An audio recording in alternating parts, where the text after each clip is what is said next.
Hello you lot, Miller Corner here, welcome back once again.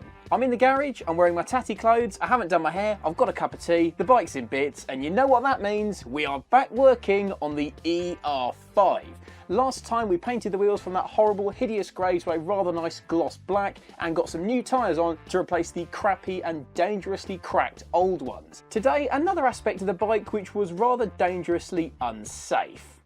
And yes, this is a Doctor Who mug. So this is your standard rear brake unit for the ER5. It uses a drum rear brake, much like a lot of cheap front wheel drive cars, and it's a fairly simple system. This just slots into the kind of concave bit in your rear wheel. These shoes get pressed out to make your rear wheel brake. Easy. What probably doesn't help are the state of the shoes. Do you see this? Do you see how there's no meat left on that whatsoever? Do you see how bits of it have actually come off?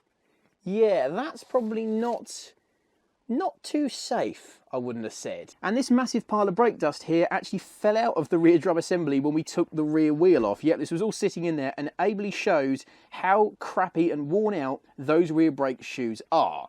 Glad I trusted my life with them. There's nothing else for it, those have got to go in the bin. And the trouble is, it's one of these things that you don't check when you actually buy a bike, because you've got to take the rear wheel apart, and we know how stressful that is to do. And without doing that, you don't know what kind of state these are in. So now we know these are knackered, they've got to go. Thankfully, replacement ones are very much cheap. I got some brand new OEM spec brake shoes for, I think, 14 quid delivered. Thank you, eBay. And you'll note that these actually have some meat on them and they're in good condition and they're not knackered. Yep, we're going to get new rear brake shoes on the Kawasaki, tidied up a bit, and hopefully I might actually have some rear brakes. Luxury. Right, against my better judgment, you can see here I am still using the Haynes manual, because as much as it does give you some fairly crappy and non-specific instructions, the bit on how to take the rear brakes apart is kind of essential, given that I've never actually done rear brakes on a bike before. So first of all, we have to kind of pull the shoes together in a V-type shape, and sure enough, out they come. So then we have to do that, and the rear shoes are out. We have to reuse the springs, which we will clean up. There's one spring. Do not lose those springs, by the way, because if you do, you ain't got no rear brakes, old son. Crusty, knackered old brake shoes, fit only for the bin, I think. There you have the inner rear brake assembly for an ER5. I want to make sure it's clean before we go any further, so I've got some degreaser here. Don't be fooled by the screen wash bottle, there is degreaser in here. Degrease this and clean it a bit, and then you'll get to see it in a much more ready to use condition. But for now, it's just a snap of the fingers. And there we have it. It might not look enormously cleaner, but trust me when I say a hell of a lot of brake dust was in this thing and is now not in it. And here's a quick tip: if you do need to clean off anything metal covered in dust or grease or whatever, an old toothbrush is actually a really good thing for this, because it's kind of scratchy enough that it can take a bit of the surface crap off, but not so firm that you end up scratching and damaging stuff. So old toothbrush, bonus points. Now this is all clean, the next thing I want to do is the springs, which are perfectly okay and still functioning. In fact, you can probably stretch them a little bit, but they're just a little bit grot. So I've got this wire brush drill attachment, which is actually the same one we used to pick a load of grot off the wheels on the GTV. And I'm just going to give these springs a bit of a clean up and a bit of a wire brush, just to make sure they are operating as smoothly as possible. Right, springs are now looking, if not completely shiny, a lot shinier than they did. So next we need to make sure that this surface is ready for the new shoes. Now this arm here is connected to this cam, which is on this pivot here, and this is actually what grabs hold of your brake shoes and pushes them out as you twist it, which then forces them out and gives you rear brakes. Now to make sure that this is waterproof and still operates smoothly, you want to put just a tiny little bit of multi-purpose grease, and you want just a little bit like that, not much at all. Just smear it all the way around here, and all this is going to do is going to make sure it moves smoothly, and you want to do a little bit around here as well. So old shoes can be discarded and thrown promptly into a bin. Everyone likes a new pair of shoes. They make you feel stylish, they make you feel a bit trendy. Now those are going to go on here like that and do braking things. Getting the spring through is the arse job of all this, so I think what we're going to need is to stretch this on. So that needs to go on there like that.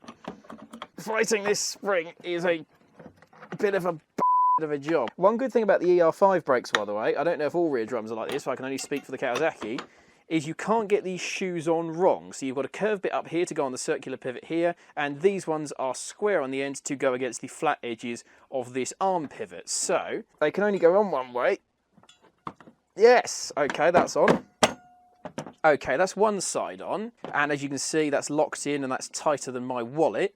And now we can get this other side on, and that looks, dare I say, easy? Does that sound too much like tempting fate? Now this spring is needing to be stretched into this hole here, and frankly, it's going to be a pain in the bum, one imagines. Because obviously it needs to have tension in it. That's the thing, this should be tight, there's nothing wrong here. That spring needs to be tight, because if it's not, there's no tension in it, which means these don't spring out. So this is correct, but it is just a of a job to do, which means I'm going to need something to pull that on with. I'm thinking a screwdriver. When you've greased up your pivots, don't, for the love of God, get that grease on your shoes, because you get grease on your brake shoes, you ain't ever getting it off, and grease on a surface that you want to grip, not so good. Oh, it's so freaking close as well. Oh God, it's so bloody tight. Ugh! It's so close. Right. It is actually in, and so now I need to make it go down in there. I'm slightly scared that if I let go of it, this is just going to ping off and kill me. So, right, maybe slightly overkill, but... Yes! There we go. She's in. This is sitting in the back of your bike inside the concave bit of the rear wheel. You've got a cable going down to a union that is now on there. You pull on your rear brake lever, which is with your foot, and it does that. That bottom bit swivels.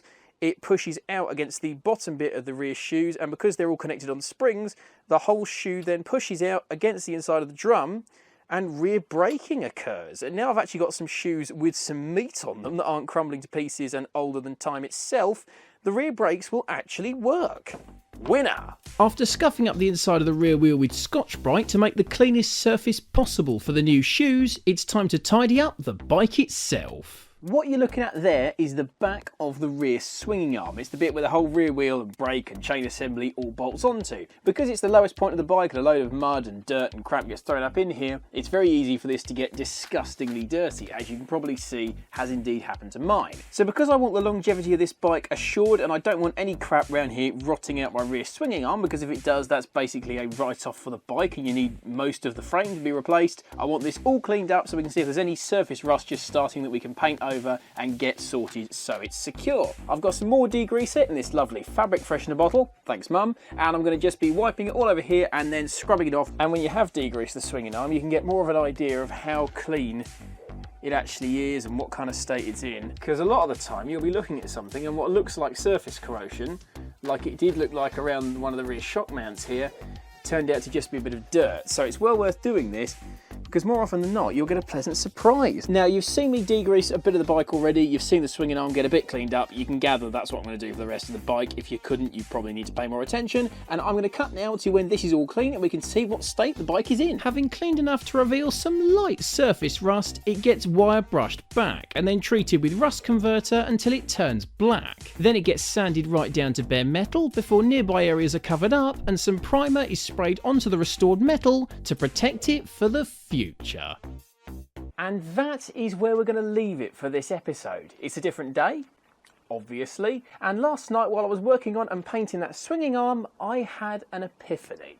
In between getting shots of the swinging arm, I was actually working on a bit of surface rust on the rest of the frame of the bike. I took the rear fairing and the seat off, I was wire brushing it back, rust treating it, and then priming it to paint it like I was the swinging arm. The trouble is, the bits of rust that I had treated were in some rather difficult areas to access. What with the fairing, the engine, the seat, and everything else in place, you'd basically have to mask up the entire bike to paint a 1-inch size bit of rust just down there. So for the time being, I did brush paint a bit of black just on the little bits of rust that I had managed to sort out, just so they had some protection on them. And then it occurred to me, bearing in mind we're just heading into winter and it's going to be a very long, very cold and quite rainy winter by the looks of it, why am I rushing to get the bike on the road for it? Why not take the bike off the road over the winter and do this properly? I've already established that I absolutely love my ER5 and it's never going anywhere. So if I am going to keep it forever, why not give it the treatment and the love that a bike I'm going to own forever deserves? So I've sawned the bike, I've taken it off the road, and now the next phase of Project ER5 can begin. I'm going to strip the Kawasaki right down to its bare bones. I'm going to then have the frame sent off and sandblasted before painting it on bare metal to protect it and get it looking its best to last long term. I'm going to paint all the bodywork in the new colour I want to do, paint the engine, sort the swinging arm out, get the other wheel painted with a new tyre on it. I'm going to own this bike for as long as I possibly can. I love it. So let's give it the love that it deserves and build my dream ER5. Now that's going to involve a lot of work with a number of jobs which, on a bike at least, I've never done before. So rather than breaking it up over lots of little videos over the next few months, I'm going to do one massive building my dream bike special. I'm going to be filming it from now up until the bike's finished, obviously, and it should then come out as one massive video, hopefully in the first quarter of 2021. Until then, you won't officially see the Kawasaki, although it might appear in the background of a few shots, and when you see it properly next, this little bike